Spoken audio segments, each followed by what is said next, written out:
Hi, welcome to our channel of IGNOU audiobooks. Indira Gandhi National Open University, School of Translation Studies and Training, SOTST. Master of Arts, Translation Studies, MATS English. First year. MTT013 Areas of Translation. Block-2 Translation of Knowledge Text. Unit-6 Translation of Social Sciences Literature.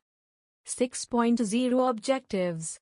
After going through this unit, you should be able to know the meaning, nature and scope of social sciences and understand its difference from natural sciences.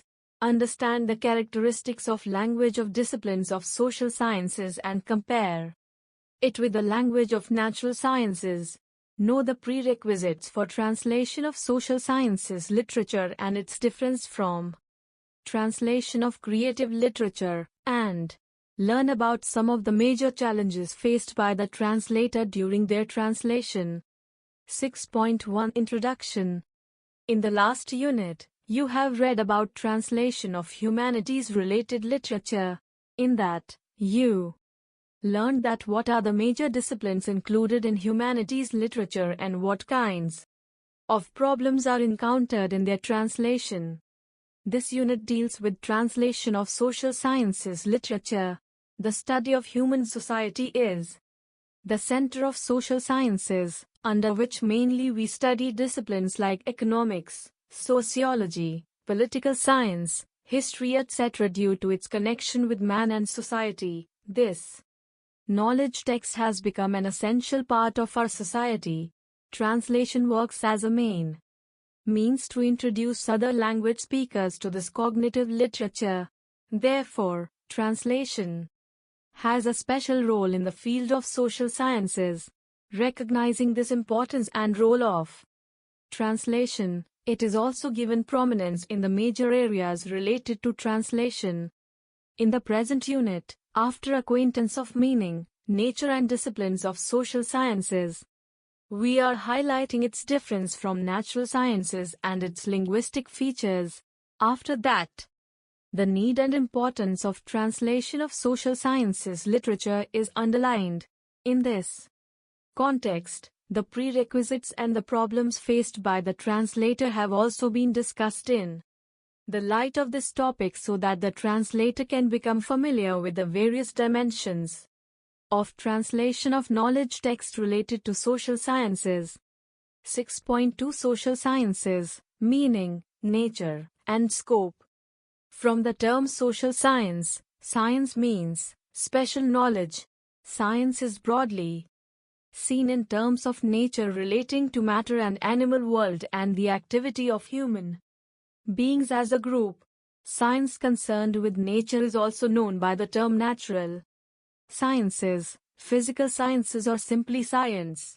Special knowledge of land, sky, animals, trees and plants, soil, rocks, mountains, rivers, springs, space, metals, gases etc. can be the disciplines of study of science. From this point of view, science is mainly classified into subdisciplines like physics, chemistry, mathematics, biology, botany etc. But these disciplines of science do not remain confined to their field of study but keep encroaching on the branch of other area of study. The result of this type of encroachment is that two or three branches of science together give rise to a separate branch of knowledge. Examples of subdisciplines are engineering, biotechnology, computer science, medical science etc. You will study about the branches of science in Unit 7. When science is seen in the context of human activity, it becomes a discipline of social sciences. In the Encyclopedia of Social Sciences, science is divided into two categories, one of which is related to natural science, and the other from psychological or cultural science. The second of these, i.e., mental or cultural science, is further divided into two categories. A. That in which man is seen as a separate individual from society, and 2. 1. in which the individual is seen as a member of society. In the area of knowledge like Tarkashastra, logic, man is seen as a separate person from the society. The second type of science, i.e., mental or cultural science, covers various aspects related to human society and social life. These aspects can be related to politics, economic as well as historical. Social sciences is the science concerned with the study of society, the science which analyzes and classifies group activities by considering the individual as a part of the society is called as social sciences. According to the Encyclopedia of Social Sciences, the social sciences may thus be defined as those mental or cultural sciences which deal with the activities of the individual as a member of a group. Hence, when viewed knowledge in the context of science, that discipline of knowledge becomes a social sciences. However, some scholars also talk of quasi-social sciences and include areas of knowledge such as ethics, philosophy, education and psychology, etc. Social sciences are concerned with the study of society and its influence on the way people behave and on the environment. Society is a link of social relations. Human relationships are needed to build a society. Social relations are formed when each person accepts and behaves with each other. For example, the behavior of students standing in respect when the teacher enters the classroom actually reflects the social relationship between the teacher and the student. The relationship of one person with another is the basis of the formation of society. The development process of building society is individual, family, community. Society, i.e., a person is born in a family and different families come in contact with each other to form a community. The relationships and interactions between different communities give rise to any society. But this society-like structure of social relations is not simple but complex, in which both mutual cooperation and conflict of people exist. Social science is helpful in studying and understanding such relations existing in human society. Man has to fulfill some needs in order to live and earn his living. He can meet some of these needs without any help, but most of his needs are such that they are similar in nature or cannot be met by themselves alone. These requirements are of various types. To fulfill these needs, it is necessary for human beings to make collective efforts. Such efforts become group activities, or it can be said that social activities. The branch of knowledge in which these activities are studied and analyzed is called social sciences in its broadest sense. Disciplines areas like political science, history, economics, sociology, anthropology, etc. are included in the purview of social sciences. Social life has become very complicated in today's era.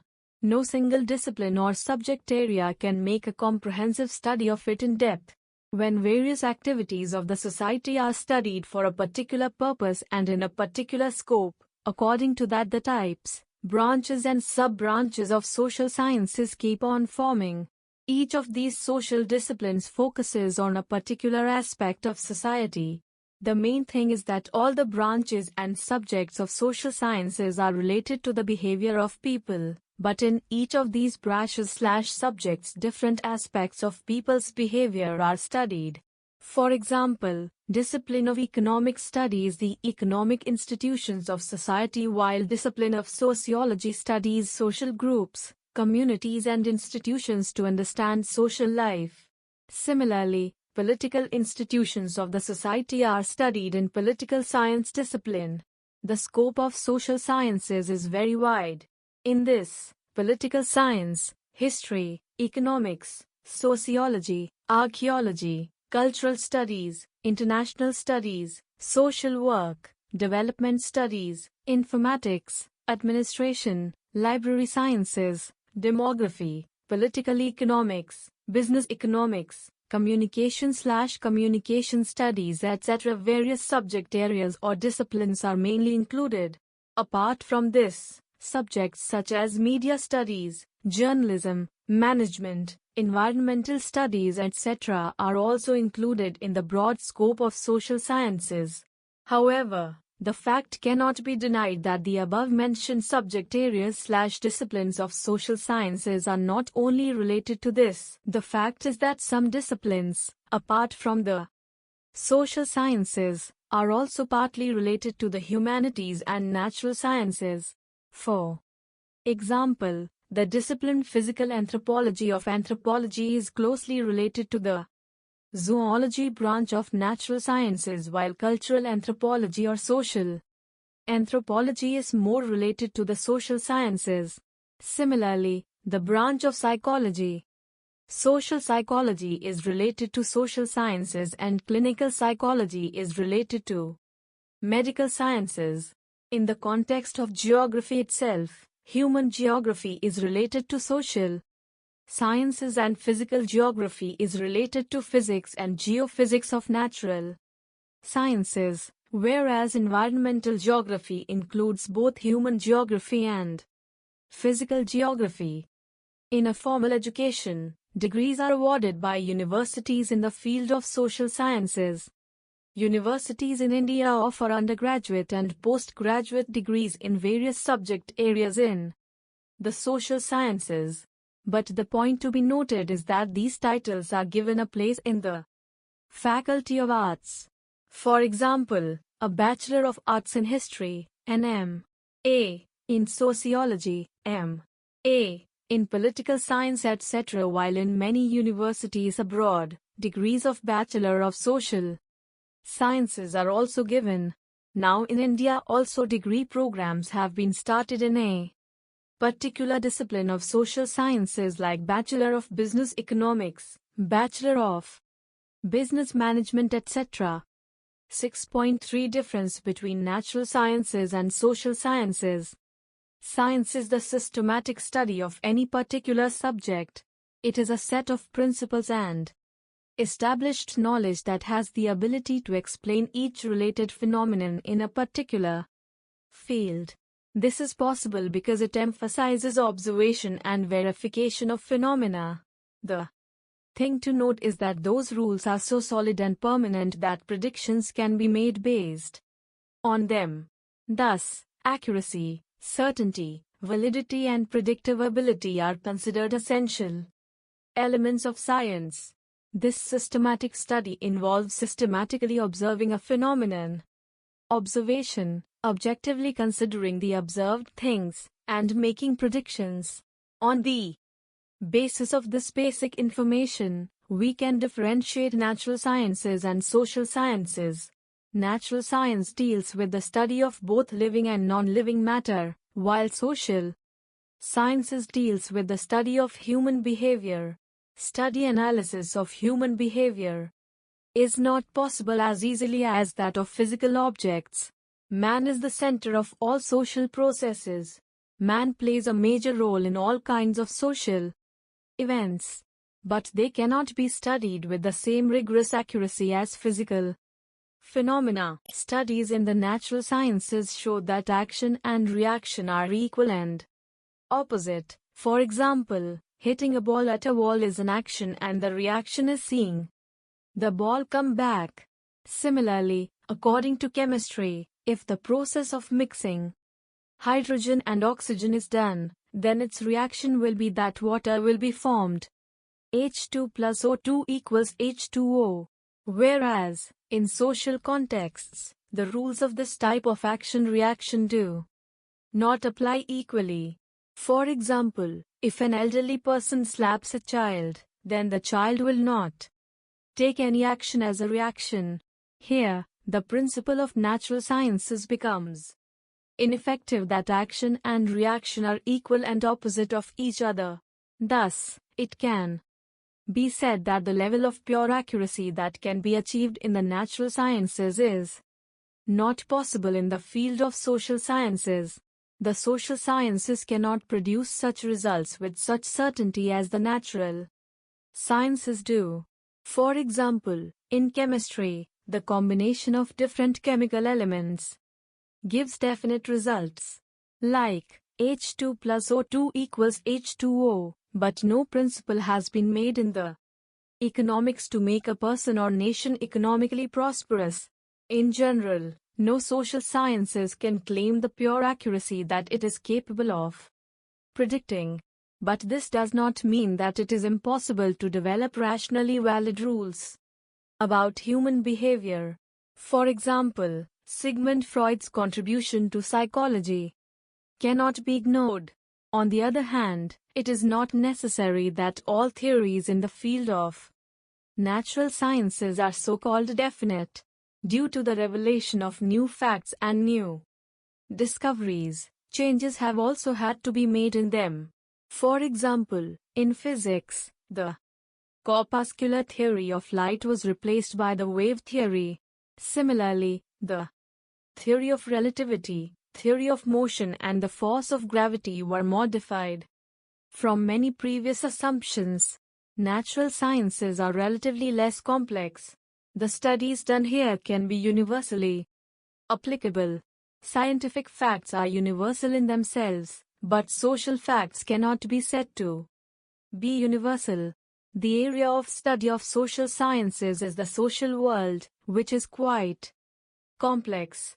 Every human society has certain rules of its own, whose results are not uniform. We can understand this dimension of difference with the help of an example. For example, the Earth revolves around the Sun in its orbit and on its axis. The Earth revolves around the Sun in 365 days and around its axis in 24 hours. This is a universal fact and is beyond the limits of space and time. But social facts are not the same in all societies. They differ from society to society. For example, the worship of cow in Indian Hindu society is a social fact, while the eating of its meat by Western society is also a fact. Scientific facts are beyond the limits of time, while social facts keep changing according to the country and time. For example, child marriage or tradition of sati were prevalent in India in some era, but today these are legally offenses in India. However, in spite of these dimensions of difference, there is no doubt that social sciences and natural sciences can be said to complement each other. Science and natural sciences do not pursue each other's opposing goals.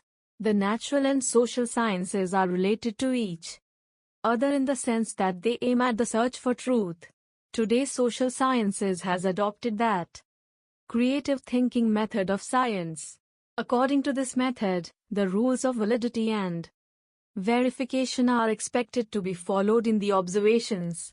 On the other hand, in natural sciences also the aspects of human values, meanings and their thoughtfulness is being considered. The focal point of various natural and social sciences is human and desire for human welfare. 6.4 Language of disciplines of social sciences. The language of social sciences takes a special form. This feature of language can be seen at the level of vocabulary, expression and sentence style. Specific terminology and specific expression style help in giving technical form to the content of social sciences. The amount of technicality in it is less as compared to the language of scientific material. From this point of view, where it is necessary to consider the specialty of the language of social sciences disciplines, it is also necessary to throw light on its difference from the language of natural science disciplines. Let us first consider the characteristics or features of language of disciplines of social sciences. 6.4.1 Characteristics of the language of disciplines of social science. As it has been said that the language of social sciences has a specific form, this feature can be understood on the following grounds. 1. Denotative language. 2. Simple clear language. 3. Lack of figurative expressions. 4. Objectivity. 5. Narrative. 6. Use of special symbols and diagrams. And 7. Use of abbreviations. 1. Denotative language. The language of social sciences literature is conceptual. This literature is written in a duplex-free language. The meaning of duality or connotation is whatever is being said or written. Through language, it has a direct meaning. There is no ambiguity in the meaning expressed by him. If this literature is written in a denotative or sarcasm words and expressions, then the readers will not be able to understand the necessary information clearly, while providing necessary information related to the domain specific to the readers is a special quality of this language. Therefore, the literature on social sciences is the literature written in a denotative language. For example, consider the following quote from the topic History of the Social Sciences. Technological changes that took place in the 11th and 12th centuries changed the face of Western Europe. The growing population spread to uninhabited parts of Europe. He expanded the cultivable land by clearing forests and pastures. This movement of land expansion was particularly strong in the 12th century. Initially, this work was started by small farmers at individual level. Later, the zamindars also joined in this work and gave it an organized form. Due to less demand for labor and increase in population, agricultural slaves were also freed from the compulsion of being tied to the land. Instead, they used to pay transfer fee to the zamindar. 2. Simple and clear language. Literature on social sciences is written in simple and clear language. Simplicity-clarity is an essential quality of its language. It helps in making the presented content easy and communicable. Since the information related to social sciences is given in denotative language, its language does not contain unnecessary elements like figurativeness. It is also important in determining the ease and complexity of the language of giving subject-related information, which is its target audience. Is he a primary school student or secondary or higher secondary level or higher education student or research scholar/subject specialist? The level of simplicity of language is also from bottom to top, i.e., simplest for the lower classes and lesser simple for the classes above that. For example, consider the following quote from a 6th grade textbook. The short story Swavalambi inspires to do one's own work. Often children hesitate to do small household chores. They only feel that their friends will make fun of them when they see them working. On Sanjay's advice, Rinku realizes that the same thing is taught in school to be self-reliant. Now he does not hesitate to do any work. The noticeable point is also that the scale of linguistic simplicity is also not the same. For example, Bangla and Hindi languages have different scales of language ease. 3. Lack of figurative expressions. Figurativeness has been considered a special quality of literary language, but there is a lack of figurative expressions in the language of social sciences literature. Social sciences related information is given in denotative language, so its language does not include figurativeness. For example, consider the following quotes on the subject of history. In the early feudal system, a large number of laborers worked to provide a life of luxury to a small class of landlords. Agriculture was the main means of production. In this system, at that time the state of agriculture was such that a large number of laborers were needed. Due to excessive demand for labor, such a situation arose that the laborer remained tied to the agricultural land. He could not leave the land and go anywhere else. In return, there was assurance of security and livelihood for him and his family. This situation continued till the end of the 10th century. 4. Objectivity. Objectivity is the most important quality of the language of social sciences, while subjectivity is the specialty of literary language style. Subjectivity means, depending on the person's feelings and thoughts instead of external things. Subjectivity can be reflected in a person's common speech or in literary works because it is the expression of a person's own feelings and thoughts, whereas objectivity is based on the observation and analysis of physical objects or external objects, facts and events, etc. There is no place for any kind of bias or personal opinion of the author in objectivity. Thus, it can be said that subjective expressions are not used in the language of social sciences. Objective expression of knowledge takes place due to the objectivity of the language style. This increases the credibility of knowledge. Therefore, it is necessary to be objective in the language style of knowledge literature, including social sciences. Objective language style includes essential information in denotative language. The special thing is that there is no place for unnecessary elements in it. For example, see the following material on the subject of economics. In India, it has been observed that the size of households with large holdings in villages is also large. This is because the tradition of joint family is still prevalent in India.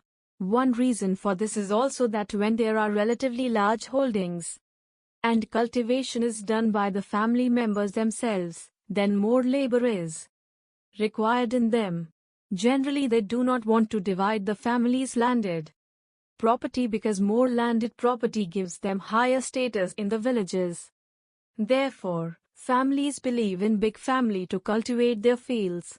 From this they get that manpower which is also helpful in the current socio-economic system of the village. The determination of simplicity or complexity of the language of expression of knowledge also depends on the level of the reader.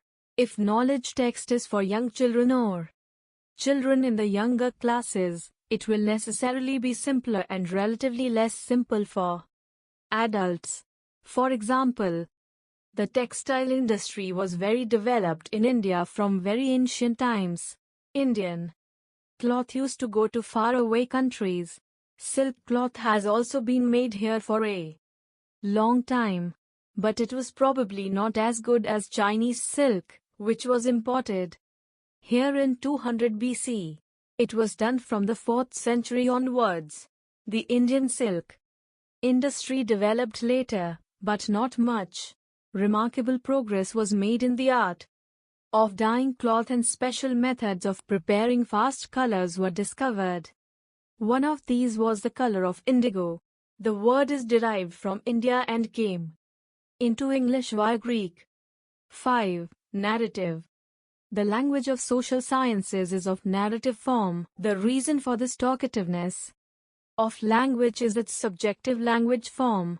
Its linguistic form is not an expression of the personal choice of the sociologist or his personal point of view. In it, the social fact expressed by the sociologist is revealed.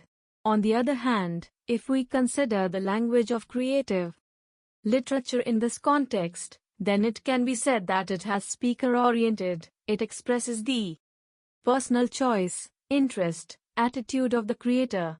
Therefore, the language form of creative literature is considered to be emotional, while the language form of social sciences is narrative because of its subjectivity. Consider, for example, the language and implicit rhetoric of the following social sciences material. The process of planning and development has contributed to major changes in the cultural and social life of the Indian society. Industrial progress, urbanization and social mobility are the results of this. They have encouraged the forces of cultural modernization. There is a close relationship between urbanization and social mobility. There was little scope for social mobility in the traditional Indian society. Similarly, there was a slow process of urbanization.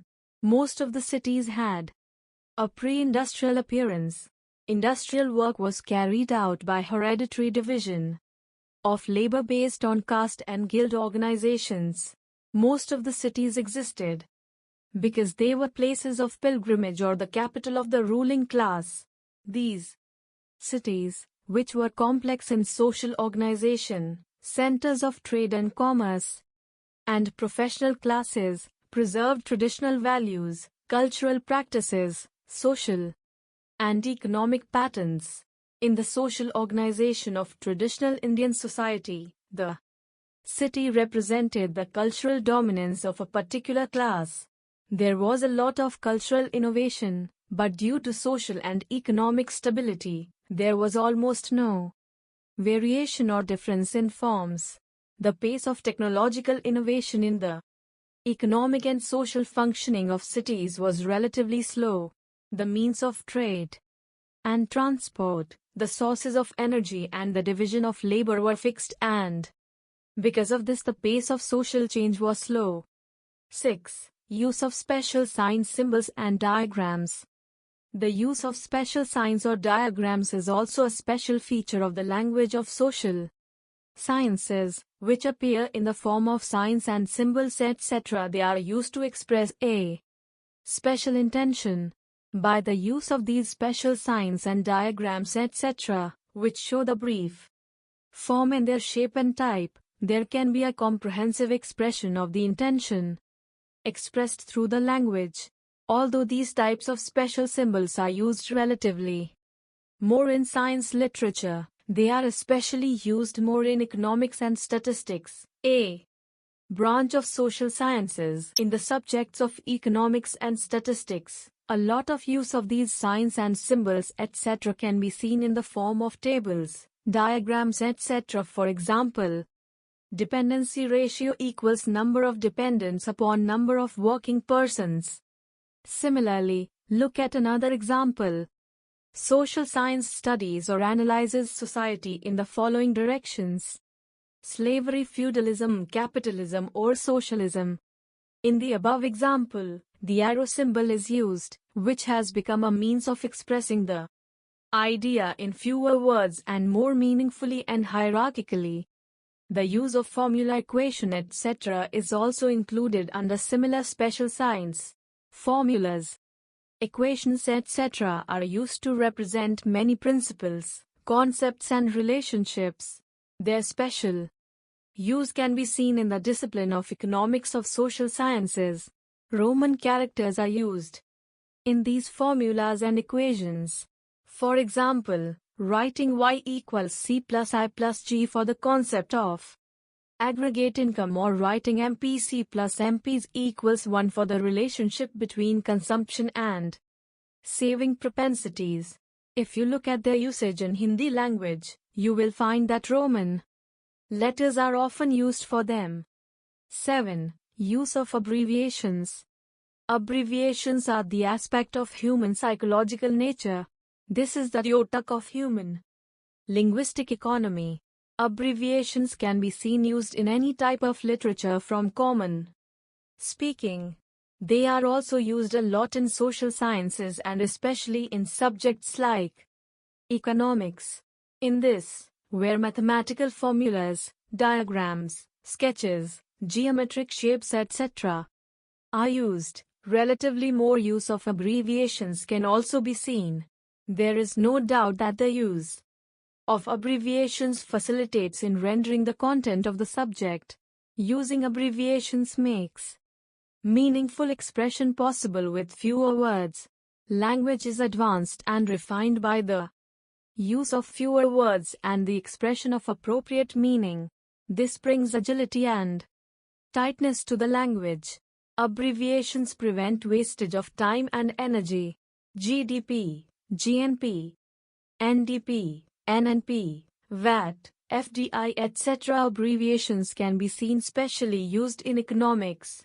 In the same way, the names of many institutions/organizations like WTO, WHO, G7, G15, G20, GATT, ZAC, EEC, OPEC, UN, UNESCO, UNCTAD, etc. related to the economic political world are often mentioned in short form only. Apart from this, you have been told that mathematical formulas, diagrams, sketches, geometric shapes, axes, etc. are used in economics. They are used to explain economic principles. They are shown in common English letters and symbols only. For example, P for the supply curve, D for demand curve, R for average income curve, Mr for marginal revenue curve, etc. After knowing the features of the language of social sciences related material, let us now consider its difference from natural sciences related text. 6.4 2 Language of natural sciences and social sciences subjects. Difference. You will study in detail about the language of natural science subjects in the next unit No. 7 of this course. Here only its difference from the language of literature of social sciences subjects is being underlined. You have read in section 6.4.1 of this unit that the language of social sciences subjects is simple, clear, narrative and denotative. There is no place for figurative expressions in it, nor are subjective expressions used. The use of special symbols, diagrams and abbreviations is a special feature of its language. All these qualities are also present in the language of science. But does it mean that both have the same language? On considering this, we find that despite these points of similarity, there are dimensions of difference between these two because of the knowledge literature. The points of difference prevailing in both are as follows. From the point of view of expression, it can be said that the language expression of social sciences is of technical form, but the amount of technicality in it is less as compared to the technicality of the language of scientific material. In language, this technicality takes its shape from the combination of several components such as words, specific expressions or sentence forms, and textual compositional methods. It definitely becomes technical from the sociological point of view. For example, see the following excerpt from an article on economics on the country's economic progress. The continuous increase in the total production capacity of an economy over a period of time is called economic growth. Economic growth is generally measured by the rate of growth of gross national product, GNP. GNP is a measure of the total output of goods and services in an economy. The concepts of social sciences subjects are not entirely new as compared to other science subjects. Concepts in social sciences disciplines are often related to familiar contexts and terminology. Many times it is also seen that in order to express the concept within social sciences subjects, the ambient, familiar vocabulary itself is stereotyped in new contexts. For example, see the following examples of sociology and social transformation, including development, participation, economic status, illiteracy, social barrier, caste barrier, committed bureaucracy. Familiar terms like political, leadership, communication technology, organizational problems are used. There is no disputing the importance of popular participation in achieving the goal of development, yet there are many hindrances in it. Low economic status of the people, widespread illiteracy, social and caste barriers, lack of committed bureaucracy and political leadership, lack of communication technology and organizational problems are some of the major problems hindering the participatory method. Due to specialization in a particular branch of science, the scope of the subject becomes very limited. But there is no clear boundary between the branches of social sciences. Some subjects related to these branches are of the same type.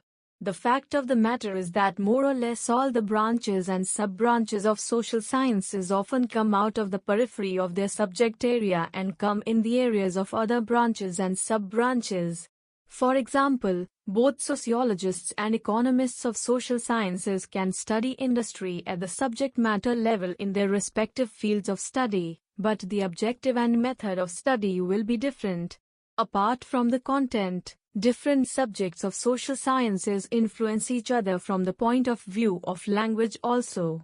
The fundamental basis of this effect of language is vocabulary and not sentence structure. Therefore, there is some level of similarity in the prevalent terminology of social sciences. There are many reasons behind this similarity of terminology. For example, the formation of vocabulary from different ideologies, activities and movements. Vocabulary emerged through the ideas propounded by social thinkers in relation to various subject areas of social, political, economic etc. social sciences in different periods, and on the basis of the principles, ideologies, concepts, inspirations, rules etc. built on the basis of those ideas, practice of many types of opinions and promises, imperialism, liberalism, capitalism, nationalism etc. As stated above, the concepts of social sciences subjects are not entirely new as compared to science. It pervades our society, but they are given literal expression. The words in which they are expressed are our familiar vocabulary, but many times it is stereotyped in new meanings.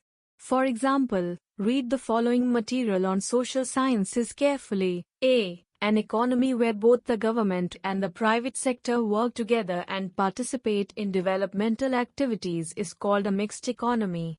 B. The state which is neither included in the camp of Western capitalist countries nor in the camp of communist countries is called non-aligned state.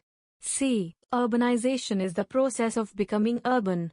Urbanization in general practice is accompanied by the concentration of population in towns and cities. Urbanization as a demographic phenomenon is defined as a process that involves the absolute and relative growth of towns and cities in a given area, usually in a country, due to the reliance on census data. Urban areas, especially large cities, are considered centers of social change. According to the size, density and heterogeneity of the residents of the urban area, their impact falls on the attitudes, values and behavior of the people of other areas. The characteristics of an urban area spread to the rest of the society or country, but this is not necessarily the case in countries with a colonial legacy. D. Ethos is those norms which are considered by the community to be of great importance and are essential for well-being of the community. Violation of ethos triggers an emotional reaction and triggers a strong collective action. For example, the prohibition of beef is a part of the ethos of Hindu society. Its violation is not tolerated. Looking at the above examples, you must have found that in example economy, government, private sector, mixed economy, example B state, capitalist country, communist country, non-aligned state etc. are familiar words, but they convey a special technical meaning. Similarly, in example C urbanization, demographic phenomenon, census, social change, values, colonial legacy, and in example D's ethos, paradigm, etc. familiar words used in a technical sense can be seen. The use of sign language is relatively more in science-related material. This is especially high in material related to subjects like physics, chemistry, and mathematics, whereas in most of the subject areas of social sciences, the use of sign language is relatively less. There are some subject areas of social sciences like economics and statistics in which the use of this type of sign language is seen, but mostly such language is rarely used. In fact, social sciences and natural sciences have their own special role in making the society knowledgeable. 6.5 Translation of social sciences literature, prerequisites. Translation of social science literature is not much different from general translation, but there are certain aspects that are taken into account while translating social sciences content. These aspects can be called the prerequisites of translation of social sciences literature. Let us now consider these prerequisites. 6.5.1 Competency in source and target languages. The translator of any kind of literature including social sciences should have requisite command over the source and target languages. In the absence of requisite authority on both languages, he cannot translate because during translation basically the text of one language is presented in an understandable form in another language. But it is not an easy task to express. The expressions expressed in one source language in another target language. The basic reason for this is that each language originated and developed in its own specific environment. It has its own linguistic idioms. This linguistic specificity includes the own phonetic, lexical and syntactic arrangements and structures related to idioms, proverbs, etc. of that language. Apart from this, it also has many stylistic differences of its own. Therefore, in order to understand the feelings, thoughts expressed in a language, source language, in oral or written form, the translator should have authority over that language. Only then he will be able to understand the content expressed in it. Since each language has its own unique linguistic structure, it is but natural that there is little chance of semantic similarity between the linguistic forms of the source and the target language. The translator has to understand the stylistic differences of each language and try to convey the characteristics of the text generated from it in an understandable form in the target language. It is meant to say that the translator is required to adapt the word scheme, phrases, idioms and synonyms etc. of the source language to the nature of the target language. Therefore, he must have the requisite command over the second language, i.e., the target language as well. If the translator does not have authority over the target language, then he will not be able to present the text of the source language in an understandable form. According to the nature of the target language, the word scheme and syntax etc. of the target language should be grammatically appropriate and should be able to give an accurate understanding of the original text.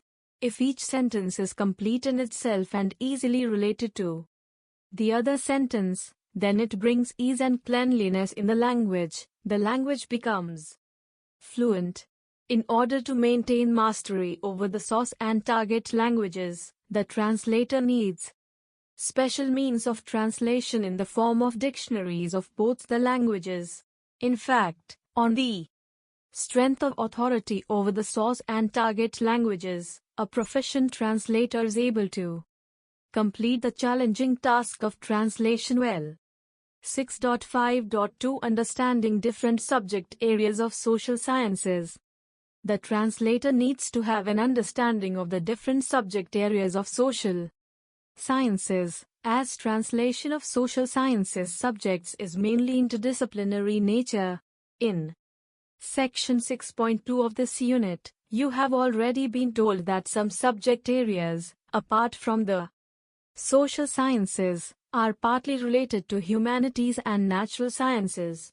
For example, physical anthropology, the sub-branch of anthropology, is closely related to the zoology branch of natural sciences, and cultural anthropology or social anthropology is more related to social sciences. We can explain this fact with the help of an example. The study of language problem of specific society covers under sociolinguistics, which is basically a subject related to humanities, while study of social institution, like family, marriage, kinship etc., of that particular society is related to sociology. And if it is a tribal society, then the study of their language and social institutions would come under social anthropology. The interdisciplinary dimension of social sciences is also seen to be related to different branches of study areas, i.e., its branches or sub-branches. For examples, the study of democracy is associated with political science branch of social sciences.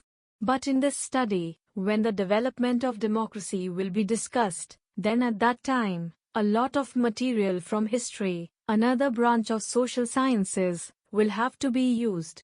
And if in this topic, i.e., study of democracy, of political science, if it has to be determined that to what extent democracy has been successful in achieving its goal, then for this, somewhere associated with related subject may also have to be resort to economics material.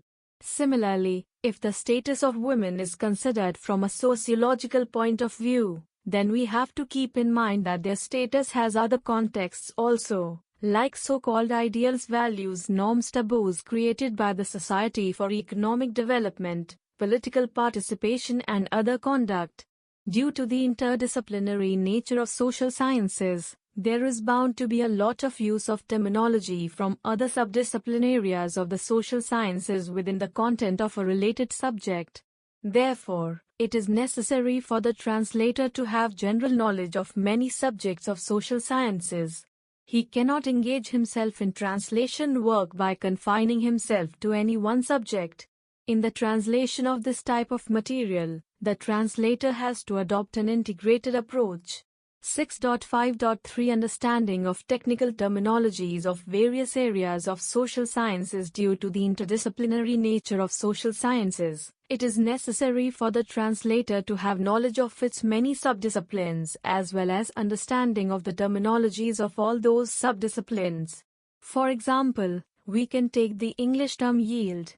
If the translator were to refer to the noun form of this word with various synonyms, i.e., 1. Yield, production, yield, 2. Receipt, income, and 3. Reward and verb forms, i.e., to bow or give up, then he can make a terrible mistake while translating. Therefore, it is also necessary for the translator to have a sense of word selection according to the context. Just as the translator cannot limit himself to a particular study area of social sciences, in the same way, he cannot engage in translation work only by using the technical terminology of a particular subject of social sciences.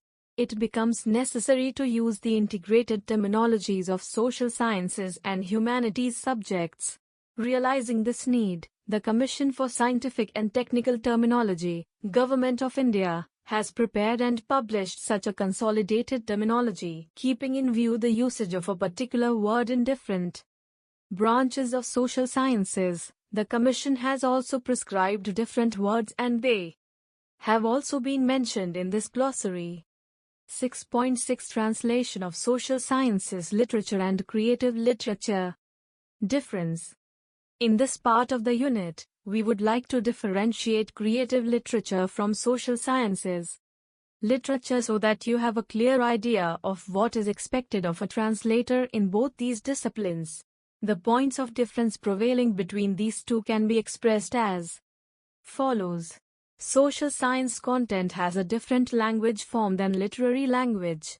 It can be separated on the basis of selection of word, use of specific types of expressions, syntactic style as well as the mode of message presentation.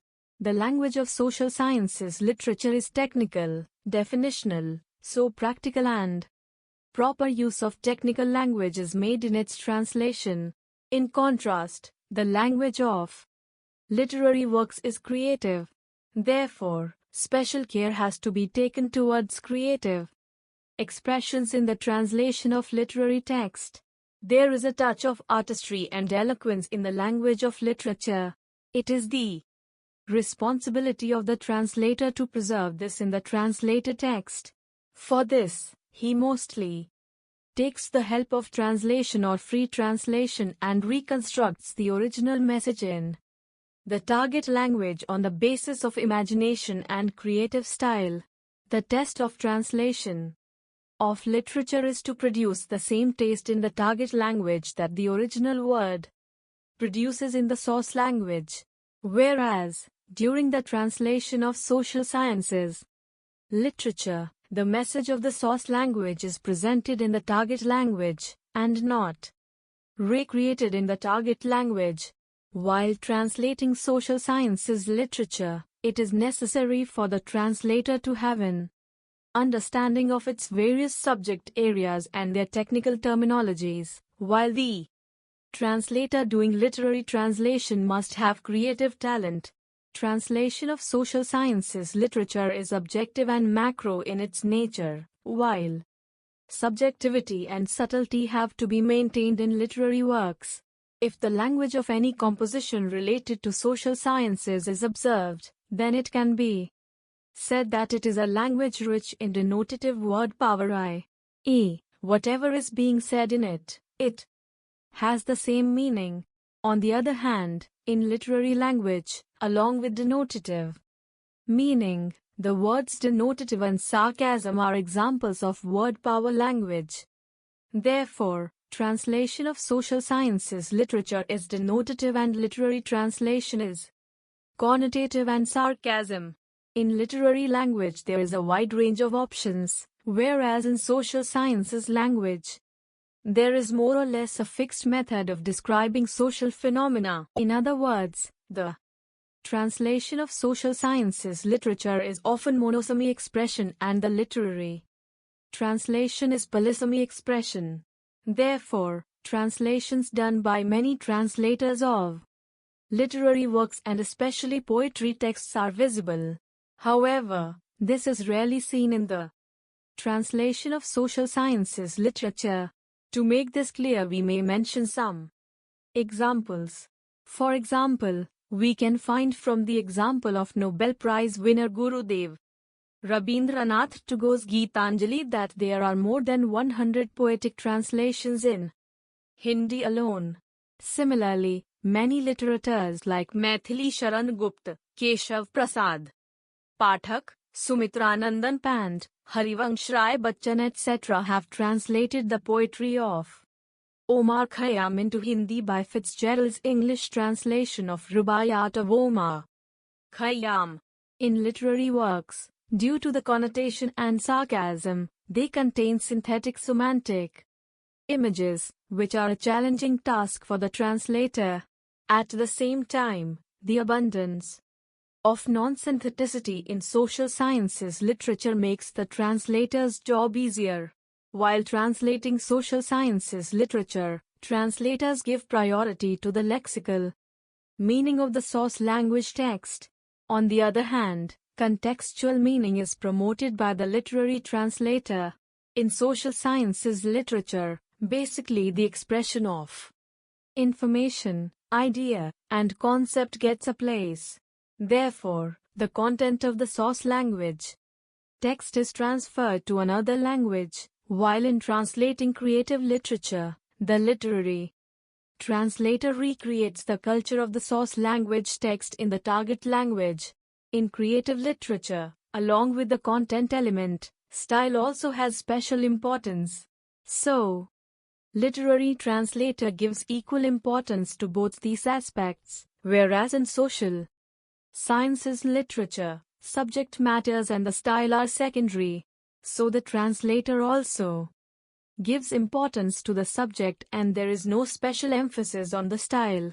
While doing literary translation, it is not so important for the translator to present the original text as it is and the fact/message contained in it, as it is necessary in translating social sciences literature.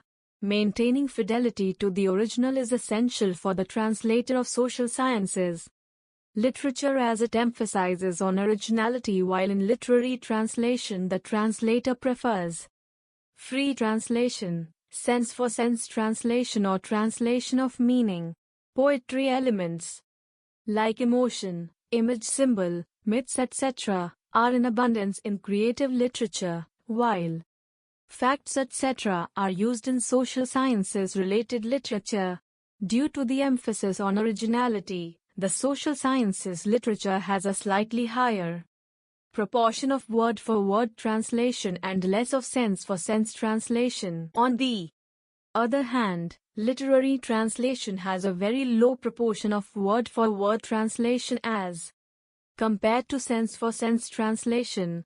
If seen from the elemental point of view, classical elements were given importance in the translation of social sciences literature, whereas in literary translation, poetic elements are used. 6.7 Challenges to translating social sciences text. Translation of social sciences literature demands special skills. This is the reason why some special problems and challenges arise in front of the translator while translating this type of material. If the translator is aware of these problems and challenges, then he can translate better. Therefore, in this part of the unit, we are presenting these problems and challenges under different subheadings. 6.7.1 Use of appropriate language for the concerned subject. While translating social sciences related material, a major problem is to use the appropriate language according to the subject and in the target language. In fact, the use of natural language is the test of a proficient translator. For this, along with the deep penetration of the translator, it is also necessary to have complete command over the language, based on the knowledge of the subject, where he keeps in mind that the text presented in the original material should be completely presented in the translated material. He also keeping in mind that there should be no increase or decrease in the presentation of original message. The authority on the language such that the translator is able to present the text in the target language in a natural way. The test of spontaneity of language is that after reading the translated text, the reader should feel that it is reading original material only, its nature is not translational form. Translational form means not being able to understand the translated material without reading the original material, its meaning not being clear. Such a translation is a bad translation. In order to make the language comfortable in the translated text, the translator has to keep in mind the words used in the source language material, the technical terms, the grammatical rules of the target language, linguistic idioms, native word usage, etc. For example, translators focus primarily on words when translating knowledge-oriented or other subject-oriented material. In such a situation, there is a possibility of missing out for word translation. As a result, there is awkwardness in the target language. This fact can be explained with the help of an example. For example, if in the original sentence it goes that the leaders of many countries didn't know the psychology of Hitler, then in this sentence, special attention needs to be paid to the word psychology. The translator would literal translate it, while in order to bring ease in the language, the translator taking special care will use for the word psychology in the above sentence for the word mood, state of mind, or attitude. Similarly, if it is said that we must have to keep in mind the requirements, needs and psychology of the customer, then here also it would be appropriate to use the word attitude for psychology. While using natural language suited to the subject in the translated text, the translator can take the liberty to add or leave something in it to an extent according to the need and on the basis of his discretion. Or it may present a translation of a single sentence of the original text in more than one sentence in the target language. But while doing this, it should be kept in mind that message should not be harmed in any way. The use of popular indigenous words also brings spontaneity and politeness in the language. The translator should not hesitate to use popular vernacular words as per the requirement. With this type of word usage, it is possible for the translator to give a smooth form to the language style of the target language. 6.7.2 Problem of selecting technical terms in accordance with area of study while translating social sciences material. The translator also has to deal with the problem of selection of technical terminologies. A specific term may be related to different original contexts. Because of this association with different original contexts, such terms can convey more than one shade of meaning. In this situation, the problem of choosing the right term arises. In such a situation, special understanding is expected from the translator to choose the appropriate term. For example, the English word charge means accusation in political science/law, mark of fame in history, and different meaning in library science. In the field of administration, this charge is used for expenditure or functioning, and in commerce, apart from charge expenditure, in the sense of intensive. While a translator of social sciences material is expected to have knowledge of the subject, i.e., choose technical terms according to the area of study. He is also expected to use appropriate terminology. But this does not mean that for each technical term, he should use equivalent technical term everywhere. This can lead to artificiality in the target language. The translator should also have the ability to decide where it is necessary to use a terminologically equivalent word and where it can be avoided. Another side of the use of technical terminology is that the translator sometimes accepts two technical words in the same sense. In this connection, the words development and growth can be seen, which are used in the context of economics. Knowledgeable of the subject of economics knows that there is a conceptual difference in the meaning of these two words. Economic development is the process through which any economy achieves economic growth over a long period of time, and economic growth refers to the continuous increase in the total production capacity of any economy over time. Economic growth is usually measured by the rate of growth of gross national product, GNP. The translator has to understand this kind of difference of meaning as well and should use the exact equivalent accordingly. 6.7.3 Problem of selecting appropriate word. In some cases, more than one synonym is available for a single word in the target language. This situation is not only present in the general word, it can also be seen in the context of the definitional, technical word. In such a situation, the problem arises in front of the translator as to which alternative to choose. As a solution to this, in case of Hindi translation, it is said that the translator should use the synonyms given in the glossary of terms prepared by the Commission of Scientific and Technical Terminology, CSTT, of the Government of India.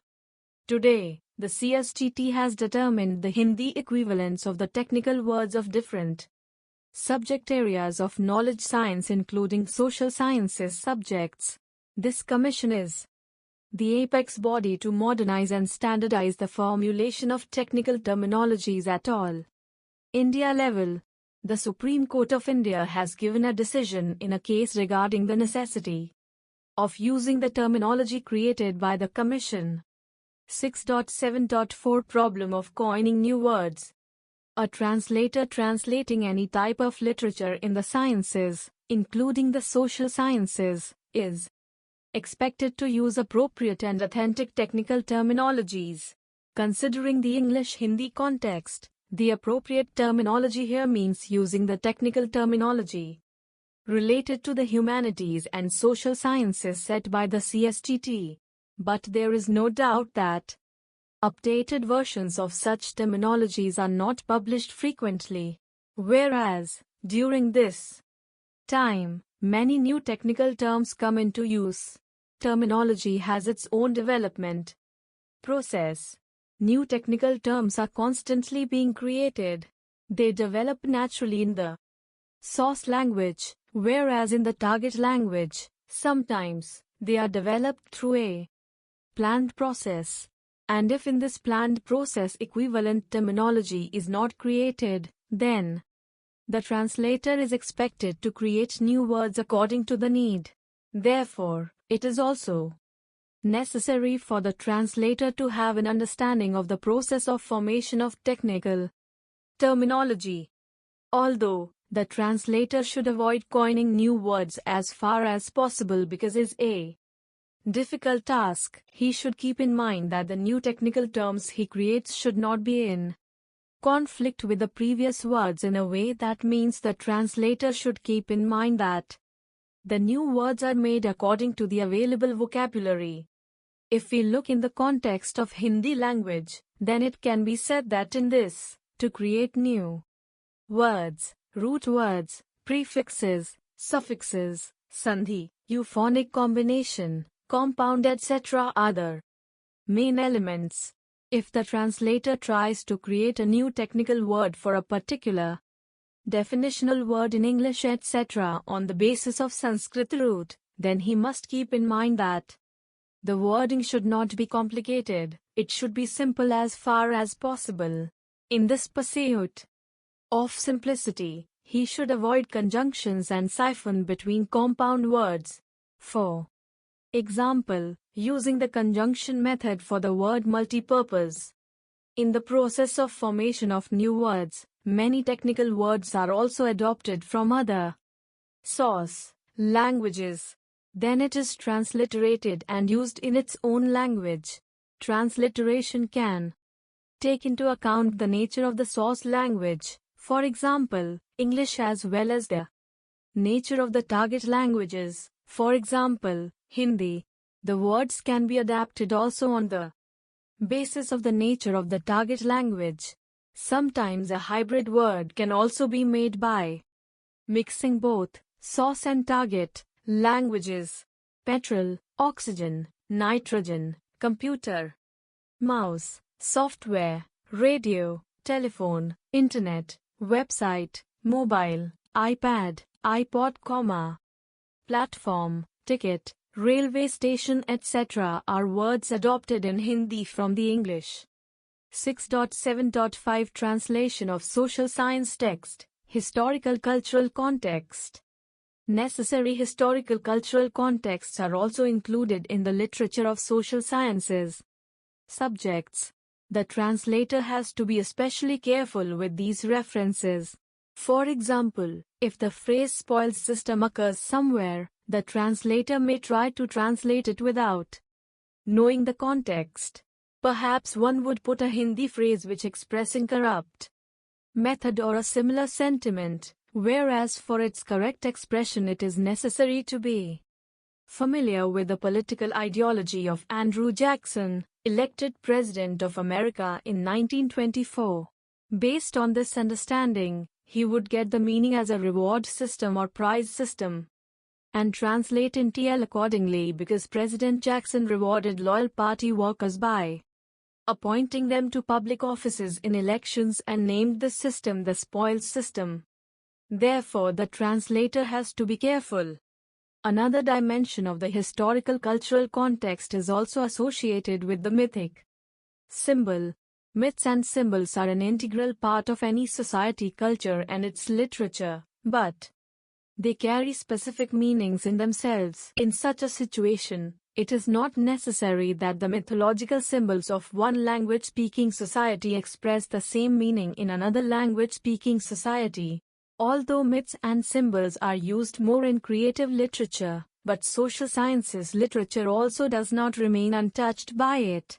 Sometimes translators of social sciences literature also have to deal with them.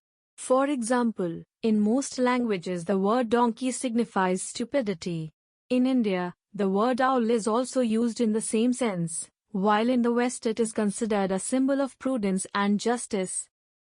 6.7.6 Translation of proper nouns. In social sciences related literature, there is ample use of names of persons, place names or institutions, etc. Instead of translating such names found in the translated material, they should be transliterated and presented in the target language. For example, the head of government of Germany is called Chancellor. In Hindi it should be written in transliterated form.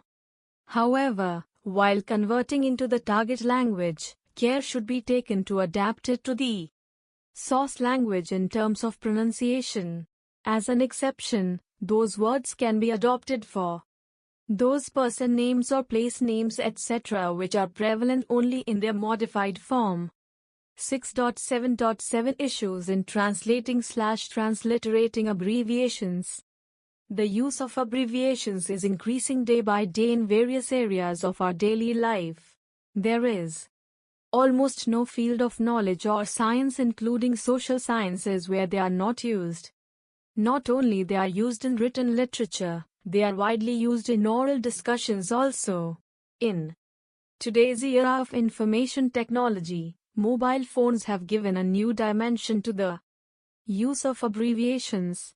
Because of this, new idioms with abbreviations are being coined in the language. There is no doubt that the use of abbreviations leads to tightness in the language. If seen from the point of view of rendering the subject, abbreviations help But from the translator's point of view, abbreviations create problems. As a solution to this, he has the option of translating the abbreviation and presenting it in the abbreviated form or writes its full form in the target language. In addition, the translator can also present the full form of the abbreviation in the target language only in its transliterated form. Being an alphabetic script, the nature of English written in Roman is conducive to abbreviations, while Hindi is written in Devanagari script with syllabic script. Syllabic script is difficult in comparison to alphabetic script in terms of making abbreviations. Abbreviations cannot be made in it as easily as they are made in syllabic script. Despite this fact, there is a trend of abbreviations in Hindi language as well. The use of abbreviations is also seen in the social sciences, especially in the material related to economics. These abbreviations emerge as a problem in front of the translator. If they are not solved properly, then there is a possibility of questioning the quality of translation. Authentic synonyms of abbreviations are not available in Hindi language. Hindi abbreviations dictionary is not published, but it does not mean that translator should not try to solve this type of problem. In this regard, first of all, the translator should use the first option i.e., it should present the translation of abbreviations in the form of abbreviations only. Along with this, he can also do that where a particular abbreviation is used for the first time in the translated text, write its full Hindi, target language, form in brackets and thereafter use TL abbreviation everywhere else. While translating and abbreviating the abbreviation, he will also have to keep in mind that the created abbreviation should be easy to pronounce, otherwise that abbreviation will not be able to come into use. Some abbreviations take the form of acronym i.e., they become a new word with the help of selected letters of a group of words. For example, the English word Saptai is actually an acronym for South Asian Free Trade Area. UNESCO, UNICEF, BHAL, CAPAT, AIDS, ISRO, HUDCO, OPEC, NABARD, REM, DOS, GATE etc. are similar acronyms which are basically abbreviations of related word groups. ASEAN Association of Southeast Asian Nations AIDS Acquired Immune Deficiency Syndrome OPEC Organization of Petroleum Exporting Countries ZAC South Asian Association for Regional Cooperation ISRO Indian Space Research Organization HUDCO Housing Urban Development Corporation TRAI Telecom Regulatory Authority of India SIDBI Small Industries Development Bank of India BHAL Bharat Heavy Electricals Limited NACO National AIDS Control Organization. But we also have to keep in mind that such acronyms which come in other material sometimes create a state of mind when we transliterate them. For example, the acronym VOICE is the short form of the words Voluntary Organization in the Interest of Consumer Education in English, whereas Voice of English is sound in Hindi.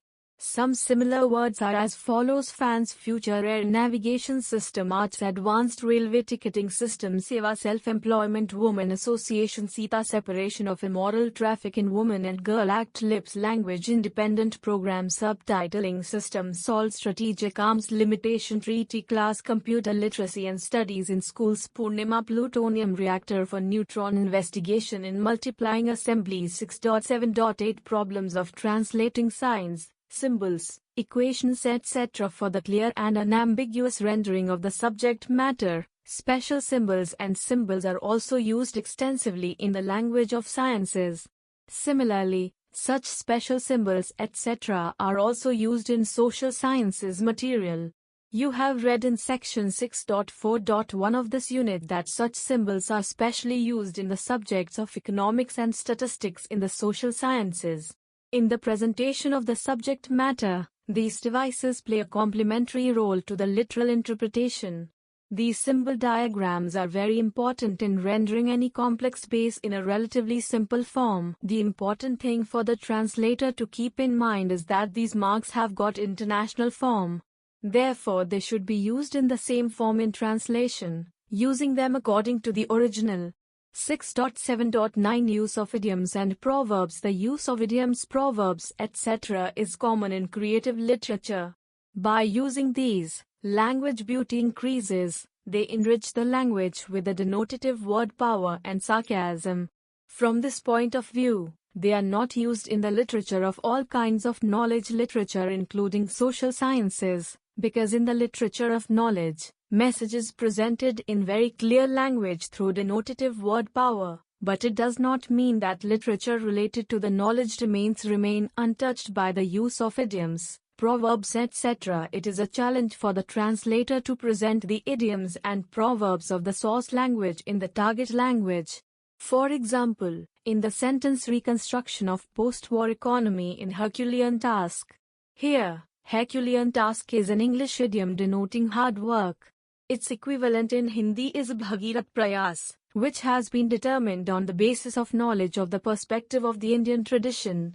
Similarly, the sentence "it is an appropriate time for breaking the ice between India and Argentina" can be seen in which idiomatic usage is found as breaking the ice, which mean remove the deadlock. While translating this sentence into Hindi, translating should have to adopt the sense contained in original. 6.8 Let us sum up in this unit the meaning of social sciences literature and its various dimensions as well as the characteristics of its language have been explained.